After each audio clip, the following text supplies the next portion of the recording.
So we're going to make some Kitchari this evening. It's something we do every month for our Kitchari Kirtan.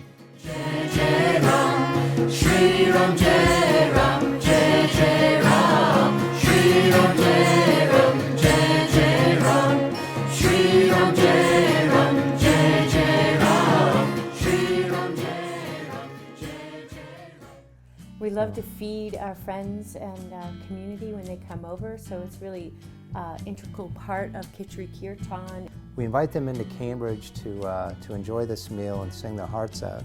It starts with the Kitchari. So it's a warming, creamy coconut milk and turmeric. It's a very cleansing, gratifying meal from India. In fact, some people call it the chicken soup of India. So in our recipe for the Kitchari, we use mung beans, whole mung beans. But when they soak overnight, they plump up and get more life force energy. We try to buy organic, natural. So you really want to rinse them down several times. For our recipe, we're cooking for sometimes up to 50 people. We'll make 2 pots, nourishing the people. It's just like a 5-quart pot. We want to fill it up about 3/4 of the way. And the next step is to take it over to the stove and put it on to boil. We have a lot of other prepping to do. So we use a lot of ginger root. It's really great for digestion. It brings a warming spice to the Kitchari. So I like to use a spoon. You just take the back of your spoon and you can scrape along the edge. Then you mince it, and this is my friend Meg helping. We got this from the Neem Karoli Baba ashram in Taos, New Mexico. So one of the spices we use is coriander, and coriander is actually the seed of cilantro. It's high in magnesium and potassium, but it has a bit of a sweet flavor as well. So we use whole cumin seeds high in iron and potassium. Really nourishing spices, warming, delicious. Gram marsala. Gram means to warm the body, and marsala is the blend of different spices all coming together. It smells amazing. So turmeric powder, we often find turmeric root. It's similar to the ginger. We peel it, and it's very colorful. It's also really healing for the body. It's anti-inflammatory. It's good for your memory. It's good for the immune system. There are claims that it's good for preventing Alzheimer's disease. So we use black mustard seed, high in vitamin B, niacin, and antioxidants.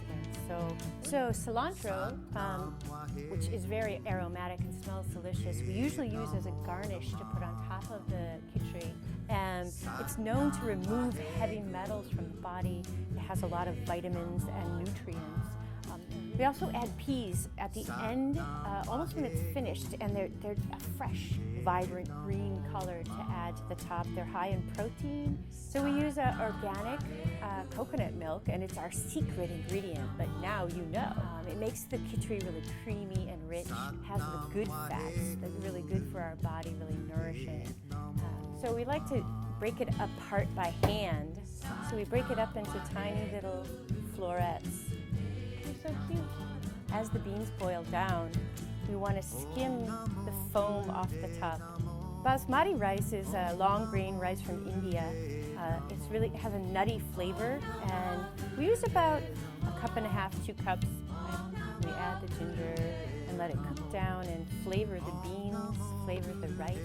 Sometimes we'll add other vegetables, like last time I made it with some butternut squash.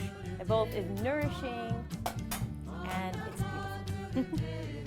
So the next thing we do is add the cauliflower. We like to cook it down, but we want it to be fresh and still have some of its character when we're eating it. It really thickens the Kitchari, adds really nice flavor.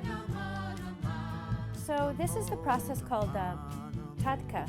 Some people use ghee. We tend to use coconut oil for the vegans in our community.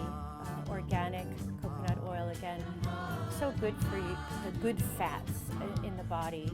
I would say 2 tablespoons to really bring the flavor alive.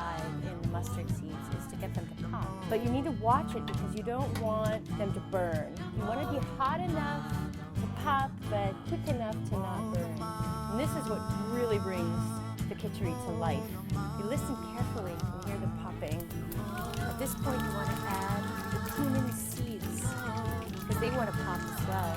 And when they pop, it breaks open the flavor. And you can start to smell, the whole kitchen fills with the aromatic smell of the spices cooking down. And then we add the coriander, the gram marsala comes next.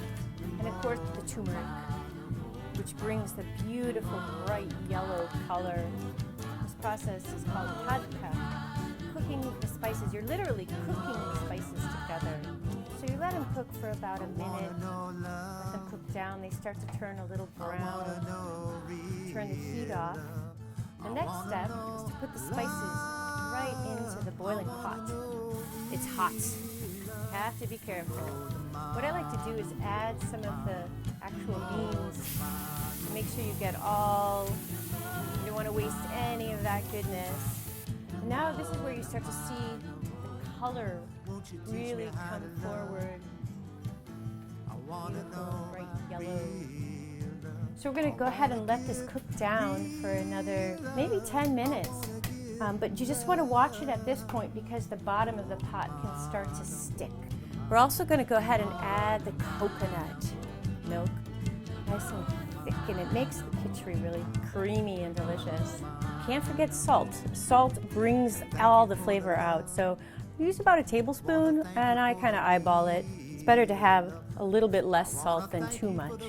And then the last part is the peas. We use frozen peas, and I like to add them last so that they really stay fresh and green, almost just warmed. Such a beautiful color.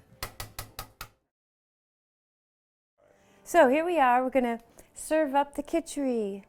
And then we have toasted sesame seeds. Sprinkle a little bit on the top as a garnish as well. We put the cilantro. And now for the best part, the tasting. This is my favorite part. Yum. So good. Creamy, warm, nourishing. Yeah, it's very gratifying. And it's got a wonderful mix of flavors. Warms the belly and helps open the heart for the chanting practice. So Kitchari is Ayurvedic. Some people will do a cleanse, a Kitchari cleanse for up to 21 days. They'll just eat breakfast, lunch, and dinner Kitchari with lots of water and fresh ginger teas and purify. The spices are very cleansing and nourishing for the body. So to your health. To your health. Loka Samasta